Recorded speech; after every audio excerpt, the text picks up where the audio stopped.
Bienvenue. Aujourd'hui, on se penche sur un petit outil audio qui a l'air assez polyvalent.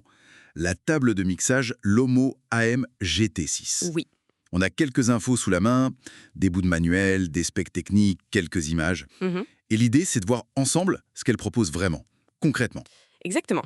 Aller un peu au-delà de la fiche technique, voir ce que ça implique à l'usage en se basant sur ce qu'on a, quoi. Bon, alors, pour commencer, 6 canaux d'entrée mono, ligne ou micro. Ça, c'est la base. C'est ça. Mais il y a un truc intéressant. L'alimentation fantôme plus 48V, elle est indépendante sur chaque canal. On l'active avec un petit bouton dédié. Ah oui, ça c'est bien. C'est pas toujours le cas sur ces petites consoles. Souvent, c'est un seul interrupteur pour tout le monde. C'est vrai. Donc là, on peut mélanger microstatiques qui ont besoin du plus 48V. Attention uniquement sur les prises XLR. Hein, le manuel insiste là-dessus. D'accord. Et puis des microdynamiques ou d'autres sources qui n'en ont pas besoin. Plus flexibles. Ok. Et pour sculpter le son, Bah, on a un écu 3 bandes sur chaque tranche et un écu graphique 7 bandes sur la sortie principale. plutôt standard, mais utile. Voilà, c'est ça. Ça permet déjà de bien travailler le son. Et il y a aussi des effets intégrés, j'ai vu ça. 99 effets, DSP, 24 bits, Echo, Reverb, Chorus, toute la panoplie. Oui, 99 effets. Ça a l'air simple à utiliser, hein. On tourne un bouton paramètre, on appuie en choisit avec programme et on dose avec les boutons FX sur les canaux et le potard général Effect. Hmm, 99 effets. Ça sonne bien sur le papier, mais est-ce que, dans cette gamme de matériel, est-ce qu'on s'en sert vraiment de tous? Et la qualité? C'est une très bonne question ça. Souvent, avec ces multi-effets intégrés, on va se concentrer sur 2 ou 3 valeurs sûres, quoi. Une reverb correcte, un petit delay. Oui. La qualité réelle des 99 variations, c'est difficile à dire sans essayer. C'est souvent là qu'il y a un compromis sur ce genre d'appareil très intégré. Bon, petit détail, il y a un film protecteur sur l'écran des effets. Ah oui, il faut penser à l'enlever. Côté connexion moderne, alors, Mhm. le Bluetooth est présent? Oui, apparemment facile à appairer avec le bouton mode, pratique pour diffuser de la musique depuis un téléphone par exemple. Oui, pour un fond sonore ou pour travailler sur un playback. Exactement. Par contre, le manuel ne dit rien sur la version du Bluetooth ou les codecs supportés. Ça peut jouer sur la qualité audio ou la latence si on veut l'utiliser pour des choses plus critiques musicalement. Point important. Et le port USB? Alors, le port USB, il fait 2 choses, lecture et enregistrement. D'accord, pour la lecture. Mhm. Il lit les formats MP3, FLAC, WAV, WMA. Mais attention, gros point d'attention, la clé USB doit absolument être formatée en FAT32. Ah oui, FAT32, c'est un peu ancien comme format, non? Ça limite la taille des fichiers. Tout à fait. Pas de NTFS, pas d'APFS des Mac.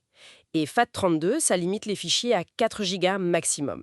Donc pour de très longs enregistrements continus, faut y penser. Et autre chose, pas de micro USB sur ce port-là. C'est vraiment pour les clés de stockage. Compris. Et l'enregistrement, il se fait aussi sur la clé USB? Oui, directement sur la clé. Elle ne doit pas être vide, précise le manuel. Ça enregistre en MP3, format 16 bits, 48 kHz. MP3 16 bits, 48 kHz. Qu'est-ce que ça vaut, ça, pour enregistrer? Ben, c'est correct pour faire des maquettes rapides, enregistrer une répétition, une idée, un podcast même.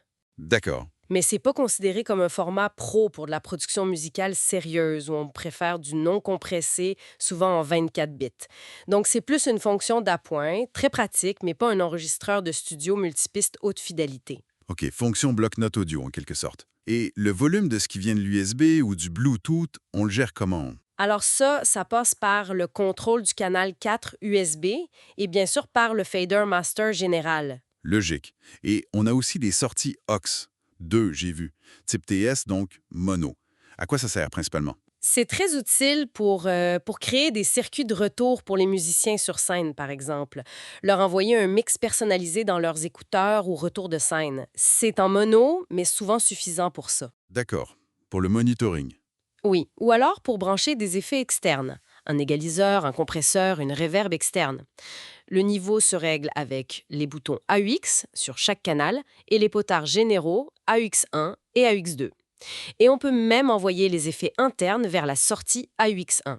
Il y a un bouton FX to AUX pour ça. Pas mal de flexibilité quand même. Un dernier point sur les niveaux. Le bouton gain en haut des tranches. Le manuel dit de l'utiliser seulement si le niveau reste trop faible, même avec les faders à zéro. Pourquoi cette précaution?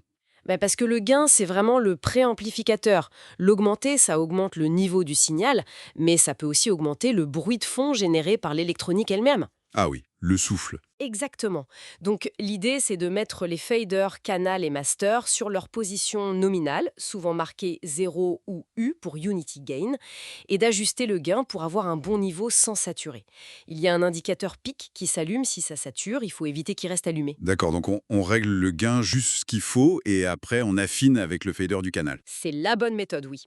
Pour le casque, le volume se règle avec le bouton Phones, mais le son qu'on entend, c'est celui de la sortie principale après le fader master. Logique. Bon, si on essaie de synthétiser tout ça, cette Lomeo AM-GT6, elle se présente comme une solution vraiment compacte, mais assez riche en fonctions. Oui, c'est ça. 6 canaux, la lime fantôme indépendante qui est un vrai plus, les 99 effets intégrés, le Bluetooth, la lecture et l'enregistrement USB, des écus assez complets. Elle coche pas mal de cases, comme on dit. Tout à fait.